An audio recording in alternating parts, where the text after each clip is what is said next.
11 minutes. That's not a lot of time. That is not a lot of time at all. I'm gonna make do with it anyway. How's it going? It's your boy John. I haven't made a video in a few days, so I'm making up to you by sitting down with a cup of tea in my warm home. I'm gonna talk to you about pleasure and my experience of pleasure versus pain, and why discipline is the remedy to your life. Okay, because when you live a life that is only pleasure centered, I want to get as much pleasure as I possibly can, because this pleasure is going to fill me up. It's going to make me feel good. It's going to give me a sense of self. It's going to make me feel fulfilled. When you play that kind of game, you end up not enjoying pleasure as well. Okay, you've had this. If you've eaten so much, let's say it's your cheat day. This is what I experience. It's your cheat day, and you decide to just go full on out and binge on whatever the hell comes your way. Okay, so you order yourself a pizza, you have some fast food, a chicken maybe, you eat some sweets, you eat chocolates or cakes, you just eat whatever. Your diet doesn't exist right now. It's a free for all. It's war. It's you in your mouth and your stomach versus anything that is anything to do with sustenance. You're gonna eat it. Yeah, you could eat some noodles, you could eat a packet of crisps. It just goes crazy. It's debauchery. Okay. Sooner or later, when you're going down this binge, you're eating something pleasurable like a chocolate or a sweet, and you're eating it, and it doesn't. You can taste that it tastes good, but you can taste the sugar. You can taste the sweetness of it, and you're like, it tastes nice, but why am I eating so much of it? Why have I gone so far in this debauchery? Why am I eating all of this stuff? What am I trying to do? I mean, it tastes good, yeah, but what am I doing? What am I trying to do? Too much of it, it doesn't even taste or even feel good anymore. It is. It's normal now. But then I remember what it was like before I took on the path of discipline, before I started to structure my day and structure my life in general and say that this is what I'm going to do, this is what I'm not going to do. Before, it was everything. I would do anything to do with pleasure every single day, and there was no restriction. There was no holding back. It was just always, every single day, go full on out, pleasure, pleasure, pleasure. And I was so rooted in my comfort zone that when anything provoked me to leave my comfort zone, I would be met with fear and anxiety. Because the fear and anxiety, it's not real. It's just there to continue a false sense of self. When the false self finds a way that it could be changed or revoked, or its power is shown to be non-real, it will throw fear in your face to keep you from going into a direction that could potentially make that ego, that sense of self, fall away. So when people go on these self-development journeys of discipline and all this kind of stuff, what they find is a day becomes pleasurable just by doing the little things, just by doing the small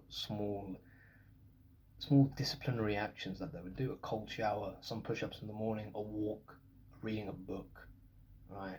Journaling, meditating, watching a TV show, one TV show.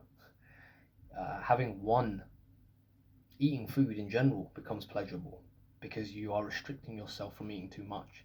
So now when you eat a meal which has been carefully planned and designed, when you eat it, you're not looking forward to it, but when you eat it, you enjoy the movement of the food, of chewing, of tasting, and you feel satiated and satisfied, and you're conscious, you're in this moment. You're not using the food as a vice to get away from this moment because you don't like yourself, or you don't like your reality, or this thing here. We do it. We human beings, we do it.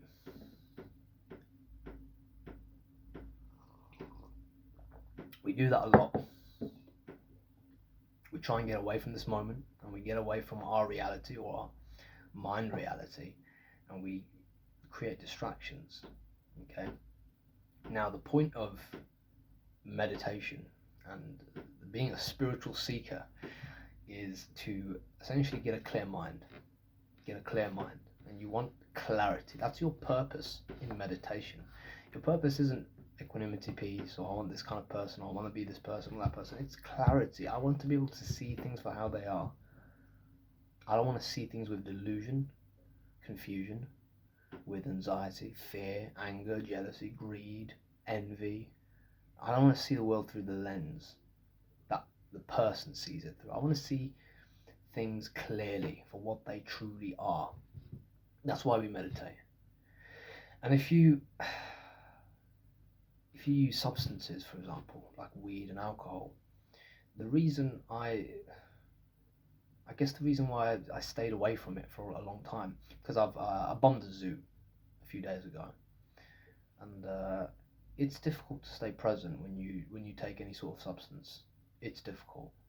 It really is, because what these substances do is they take away clarity, and it's an intoxicant, right? I'm not going to be part of the crowd that says you can use weed to meditate, or even alcohol. I think that's bullshit. I think these substances, what they do is they take your mind to a lesser level. You're unconscious, and it's very difficult to stay present. And also, it's mixed up. You're very mixed up. You're very hyper aware of your own emotions, your own thoughts, your feelings, your anxieties, your fears when you take these substances, especially weed, in my case. And when you're aware of all of that, it can be quite scary. When you're aware of the reality that you see the world in, it can be quite fucking scary, because you're seeing the person for what it is, but you're not seeing it clearly. You're seeing it through a very hyper vigilant view, and fear and anxiety is going to be your response, because your body's going to go into fight or flight mode when it realizes that, oh shit, I'm seeing the world through a protective lens. It's not real. It's not real. Anything can go wrong. Anything at any time could go wrong. But that's the wrong way of seeing it. The way you should be seeing it is clarity, in the sense of everything's in harmony. I'm here. I'm breathing. I'm alive. This person's breathing. He's alive. I'm in this situation. I'm eating food. Whatever. This is just where I am. And if I go outside and I die, it is what it is. It happens. Or if this happens or that happens, this anxiety is caused by this and that. It goes crazy, doesn't it?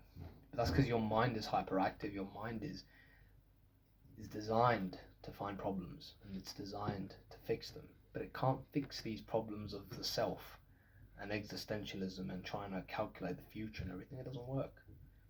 You're just going to be in an anxiety loop. And the same thing with pleasure and having too much of it. Okay, the reason why I advocate giving up vices like certain substances, certain practices like you know what I'm talking about, right? Jerking off, wanking, porn, and all that. Excessive social media use, playing video games too many, watching too much entertainment, eating fast food, junk food, and whatever. The reason I advocate these things to be put on a secondary basis or even given up entirely is because when you do these things, you're not seeing the clarity behind why you're doing it. You don't even know why you're doing it. But usually there's a sense of self that you're getting from this activity. You're getting some sort of psychological identity, or you are fulfilling a psychological need. Okay, food, porn, excess food, that is, or fast food, junk food, porn, jerking off, excessive sex, excessive entertainment, all of these things, they are filling up a need, an egoic need.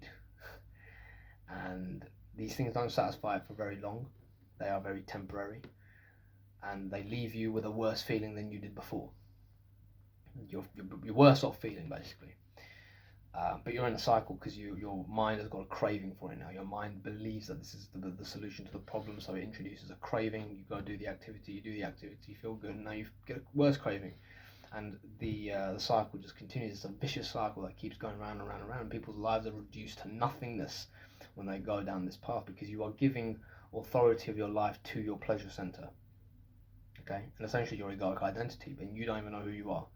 You're just a slave, a puppet to your internal processes. And I guess I got a bit cocky because I didn't realize the extent or the power of these vices over a human being. They're very powerful. Porn, drugs are very powerful vices. And these are two vices that I was addicted to a long time ago. And even today, I find myself falling into habits which may lead to a life that I had before. Why? Because the seductiveness of these things is still there. They're still seductive because they still offer a promise, an escape from what you ask, an escape from yourself. Because ultimately we've got an ego identity and we don't like it. There's a part of us that doesn't like the egoic identity, and we want to get away from that egoic identity as much as we can. Anything that offers us that, we want it. So drugs puts you into a different mind state, arguably a worse mind state than your usual, but still. Porn takes away the present moment, and it gives you a moment of bliss that lasts for only a little bit. Yeah. Social media, watching movies, all this kind of stuff does the same thing. You're not thinking, basically, you're just present, kind of. But you think you're present because of the external thing. You're not. You're present because you've just bombarded your brain with a massive chemical intake of whatever, and your body just has to process it.